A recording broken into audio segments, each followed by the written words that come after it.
So, hello. When you think about great art, you probably think about Van Gogh, Monet, Caravaggio, um, and other European artists. So, this is why I don't teach about these famous artists to my students almost at all, unless I can help it. I mean, maybe if it's really connected to a unit or something.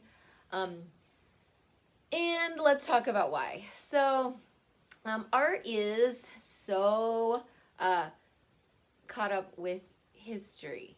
It is indelibly linked. So let's start just AD 1, when Jesus is alive, or Jesus died, whatever. The time of Jesus, Christianity starts. The next 1,000 years or so in Europe is religious art, iconic art. Jesus, Mary, regardless of what you believe, this is what art was. The same after the 500s, when Muhammad was born and Islam began. It was religious. I mean, it's been religious art in Islam maybe ever since, with no no icons, right? No, just beautiful scripts, writing, right? But art is informed by religion.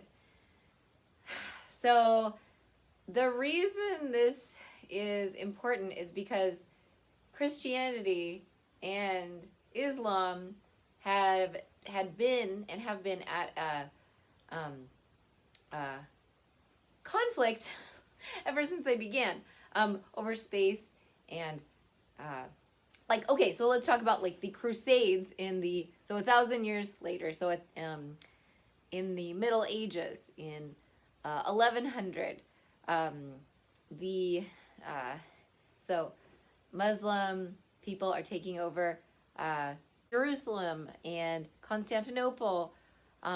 Moors are taking over. Islamic Moors are taking areas in Spain, right? And so there's probably a totally different perspective from a different point of view, but this is from like a Euro art-centric view. So a lot of European forces were like the Crusades. There's a lot of art about the Crusades and Charlemagne and European forces from Normandy and England, right when they started, right? This is when they are even forming as countries, fighting the Crusades, taking over Jerusalem. Ferdinand and Isabella, they get married. The Aragon and Castile regions in France and Lower France and what's now Spain unite in the late 1400s, empowering the region, forcing out African Moors, African Islamic Moors down. And then this is when Columbus is able to get the funds to sail to the world, starting colonialism as we know it. So you might think, well, how is this related to art? It's related to art because art was made at the time and after to empower Eurocentric ideas, right? To give Europeans claims to other lands that were why can't they be shared, right? Why do they have the right to take places over? There's some really interesting pieces I was looking at where in Madrid, in the castle in Madrid, there's frescoes on the ceiling that was the benefits of Spanish rule throughout the empire. The same in England, which were a little more like allegorical, with like Neptune and their sea power. So, and then England, right, is colonizing areas. And this is, so colonialism happens.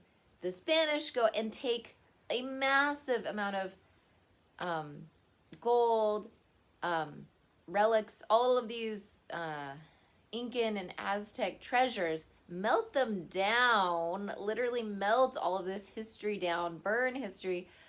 We don't have a lot of records. Like,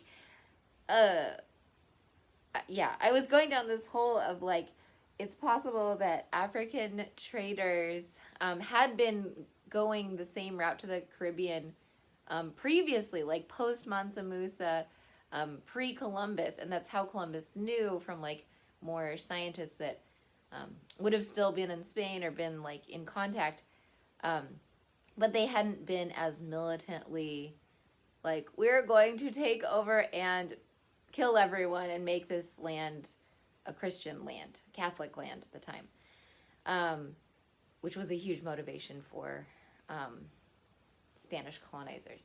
Art often upholds this idea, and then all of that gold is coming back, and then England is colonizing, or going English, French, Spanish. The slave trade begins. Dutch, Belgium, Portugal are going into West Africa, taking Africans out of their homes, putting them on ships, and sending them to Brazil, Central America, the American South, the Caribbean. Barbados was a huge outpost for Britain, which I was learning was literally how Barclays, Lloyd's of London, the British Bank, how they even started, because slave traders or enslavers, they would need huge loans to go on these 18-month journeys to steal people, put them on plantations, and then the time it would take to then sell the products of these people's free labor and then get that back to the bank. So they had a lot of large loans.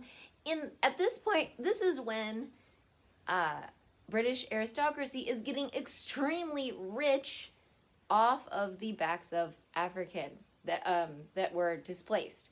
And the same is happening about Europe, right? And so how is this related to art? It's related because we wouldn't have the British Museum. Oh my gosh, I was learning the British Museum started from a rich doctor, scientist. I don't even remember his name, because I don't even think he should be famous. I mean, he made the British Museum, but he made it because he married the widow, and they call him a planter. No, plantation owner, slave trader. Like he got the money from owning plantations in Barbados and enslaving people. So he had all this incredible collection across the world. Like he was able to study botany and create all this. It's like, okay, these are all great things, but like, where are you getting this money?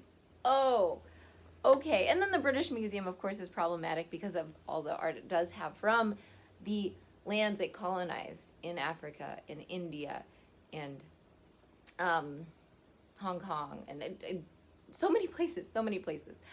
The Louvre got a lot of its collection from French wars, like the spoils of war, like Napoleon would fight other places, and paintings, art, a lot from Italy actually, were taken as the spoils of war to showcase how great France's army was. And a lot of the French aristocracy and kings and queens, I think Louis XIV lived in the Louvre for a while. It was private royal collections. So this structure of like private museums and having enough money to have rich patrons was built on the back of like the peasantry. Yeah, so after the French Revolution, the Louvre was open 3 days a week to the peasant class, to all of us. Colonialism continues, right? The British, after slavery was abolished in like 1806 in Britain, they were still colonizing like India. They still had colonies. They were just like the colonies, and just called it like the British East India Company. And so continually, a lot of wealth is coming from the global south into Europe. And so this has created a lot of wealthy people that can finance trade in art, which when we think about fine art, that was a carefully curated European ideal, right?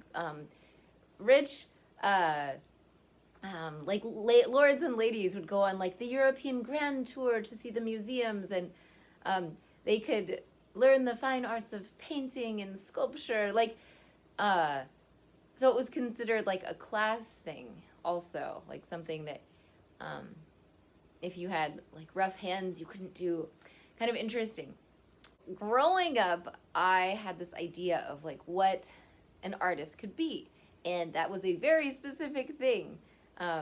A European or American, like, but European ancestry,